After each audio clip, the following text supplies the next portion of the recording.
So, I had an idea lately. There's this one show on YouTube about someone who makes custom knives out of exotic materials.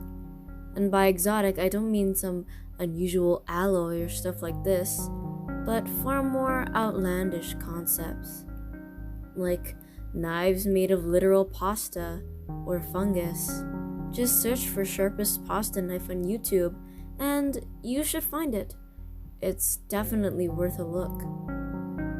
A good portion of them are actually more about chemistry than craftsmanship, showing how they bring these materials to sufficient hardness and sharpness. And since I collect knives myself, I came to the only logical conclusion, obviously. I want my own, but I don't want to simply buy one, especially since this would be literally impossible for me, but to make one myself. I already have some thoughts on possible materials, but maybe you have some ideas yourself. What do you think?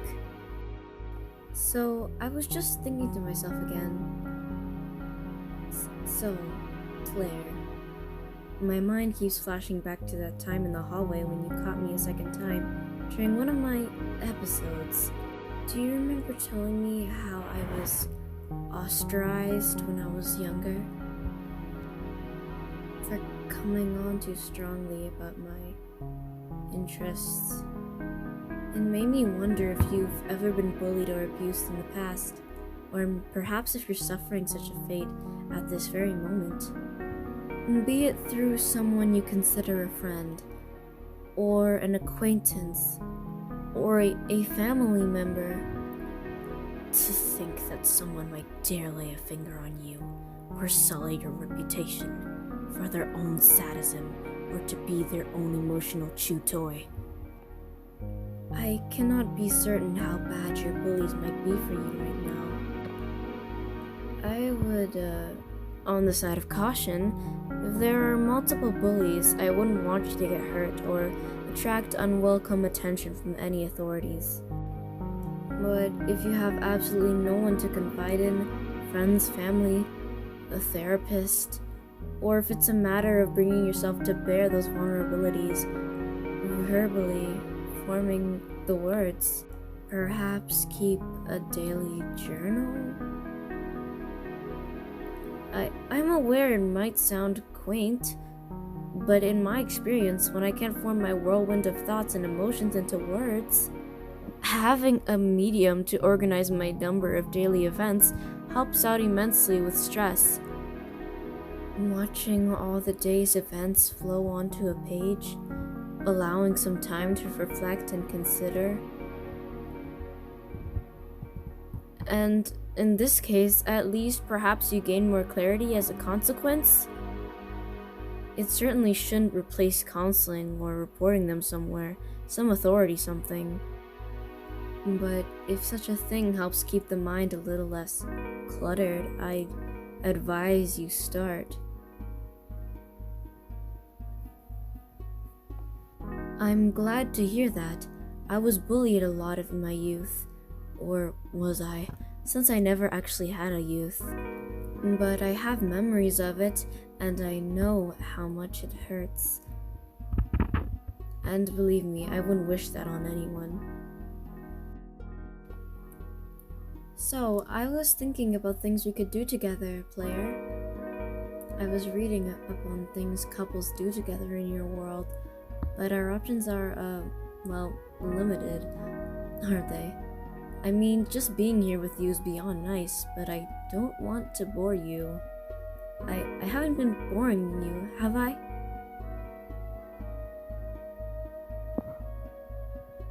So do I. You can't even imagine how much.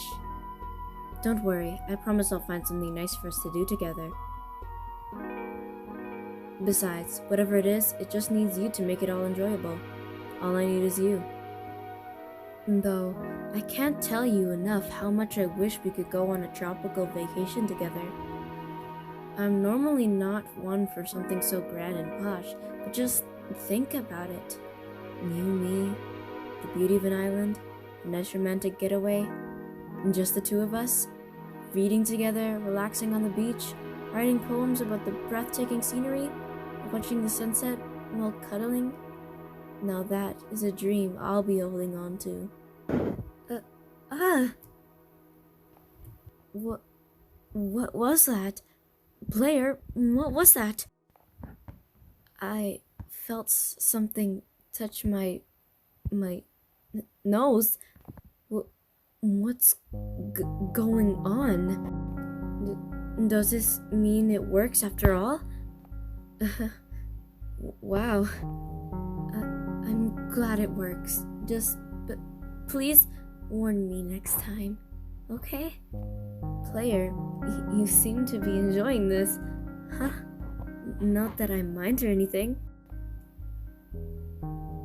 Hey, I'm not sure if you're okay with this, but I thought, oh, why not? So, here's Yuri's writing tip of the day. Sometimes you really want to write something, but you just can't properly convey what you want to write. It's just there inside your mind, and yet somehow you just can't bring yourself to write it down. Sometimes I feel this way when I write poems. Maybe I'm not the best person for advice, but in my personal opinion, you just need to rise above. You need to prove to yourself that you have the ability to write what you want to write. No matter what, that should be one of your top priorities. And just so it's clear, you can write for me anytime you want. I would like to see and read what you came up with. I think it would be quite beneficial for us to help each other out with our hobbies. I would say that since the two of us are here, it's only fair that we share things about our hobbies with each other. You know, sharing your passions might motivate you to do more, so please try to share things with me. Only if you feel like it, of course. I wouldn't force you to do things that you don't feel comfortable with.